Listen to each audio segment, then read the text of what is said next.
He was barely a teenager, just 14 years old, when the young Ibrahim decided to enter the priesthood. His career wearing the collar has spanned half a century. On the first day of October 1937, a fourth baby boy was born to Natmu Mansour Ibrahim and Ratmu Hermes Yono. As a young boy, Ibrahim enjoyed attending Mass with his parents at the church in the village of Tel Kip. In 1951, he headed to Mosul to attend the Patriarchal Seminary. In the seminary, he enjoyed learning about the Chaldean liturgy and language, as well as about the Chaldean history and heritage. He also wrote his own manuscripts about the Chaldeans. The young seminarian spent several years traveling and studying. During the 1957 and 58 school year, the seminary sent him to the prominent seminary in Paris, where he studied philosophy and theology. While there in 1961, he was ordained a deacon by Bishop Raphael B. Dawid, the late Patriarch of Babylon. In 1962, the young Ibrahim decided to return to Iraq and accept the priesthood ordination according to the Chaldean church rite of ordinations. On December 30th, 1962, he was ordained by the late Patriarch Paulus Shehu, who had also previously appointed him as a teacher of theology in the Patriarchal Seminary. Father Ibrahim continued his responsibilities as a teacher and spiritual director to the seminarians until 1964. At that time, he was appointed a rector of the seminary, his biggest responsibility to date. Between 1964 and 1968, 17 young men graduated and were ordained priests from the seminary.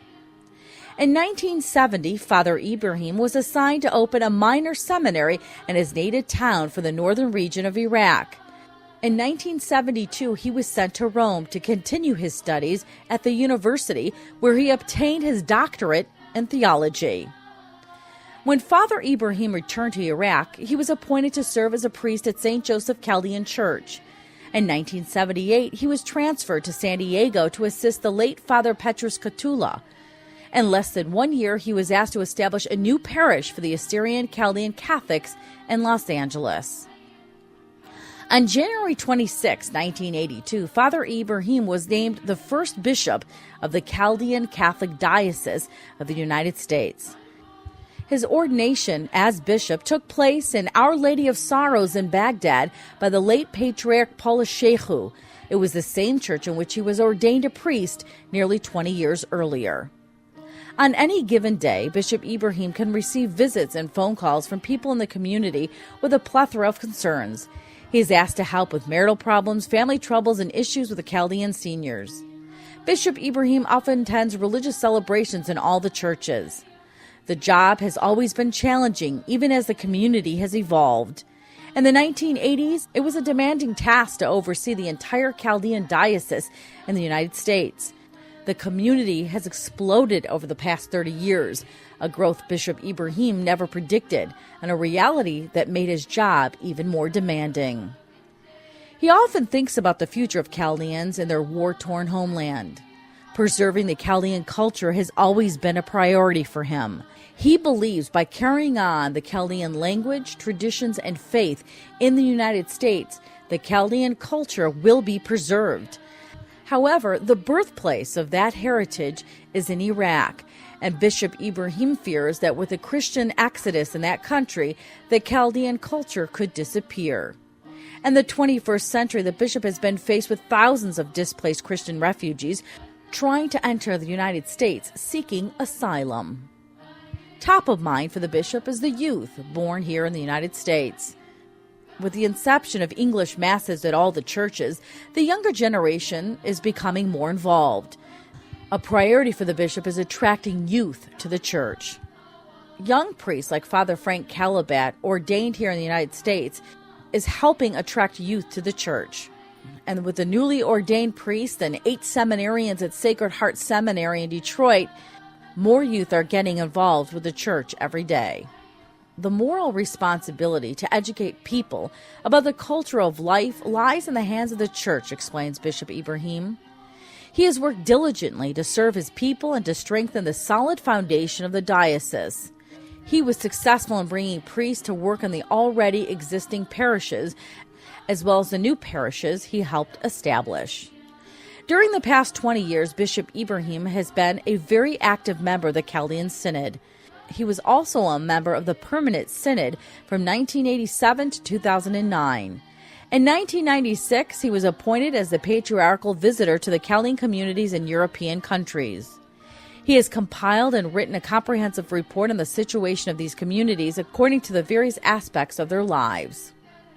In July 2002, the diocese was split into eastern and western states. The eastern diocese consists of the 9 churches in Metro Detroit and 2 in Chicago. In January of 2006, Bishop Ibrahim was appointed as the apostolic visitor for the Chaldean faithful in Canada by Pope Benedict. In collaboration with Reverend Manuel Boji, led the effort to establish a fund for the needy Chaldean families in the Republic of Georgia. Bishop Ibrahim ordained Father Benny Beth Yadgar, who is now a priest serving in Georgia, where nearly 1,000 Chaldean families reside.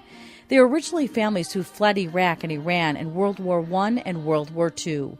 They spent nearly 70 years in communist Russia, where they were able to preserve their native Aramaic language, culture, and faith. Bishop Ibrahim was instrumental in setting up a seminarian fund. It cost about $250,000 a year to send the current 8 seminarians to school. Prior to the St. Thomas Diocese being established, Chaldean priests did not have a retirement fund. The elderly priests were cared for by family members or with little money they were able to save. It was Bishop Ibrahim's determination to ensure each priest aged with dignity. Each retired Chaldean priest has his health insurance, salary, and everyday living expenses met by the retirement fund. In the last 10 years, the Chaldean Diocese has experienced tremendous growth under Bishop Ibrahim's leadership. A new building was purchased and used for the Eastern Catholic Re-Evangelization Center, known as ECRC, in Bloomfield Hills. St. George Church was built. Camp Brighton was purchased in Brighton. A new mission of Our Lady Perpetual Help was established in Warren. Holy Martyrs Church was purchased and dedicated in Sterling Heights. A new St. George Shrine was built and dedicated at Camp Brighton. A new church was purchased and dedicated in Northbrook, Illinois. Land was purchased in Commerce Township for a new church. The diocese also purchased St. Coleman Church in Farmington Hills and named it Holy Cross Chaldean Catholic Church. As he heads into retirement, Bishop Ibrahim will focus his time on establishing a library dedicated to preserving the Chaldean culture and faith. The Bishop Ibrahim Library is expected to be built on the property next to Holy Cross Church and hopefully, in the future, house the Chaldean Cultural Center. It will have on display old manuscripts, electronic books, and hardcover books, paintings and cultural artifacts that connect our culture and faith and preserve the identity of the Chaldean people. As an information center, the library will provide a collection of work about the Chaldean rite, liturgy, culture, and history. It will not only be a Bishop Ibrahim legacy, it will be a jewel for all future generations who want to learn about the Chaldeans. The Chaldean Church in America started in Michigan with humble beginnings, a small parish and a couple of priests. Today, there are 9 parishes in Michigan, 2 in Illinois, and anticipated continued growth in other states. St. Thomas Chaldean Diocese is the largest Chaldean Catholic diocese in the world. Congratulations to the diocese, the bishop, the clergy, the deacons, the Chaldean sisters, and all the parishioners for their tireless service and dedication to their faith. The church is the heart of the community that keeps our culture, language, faith, and Chaldean identity alive.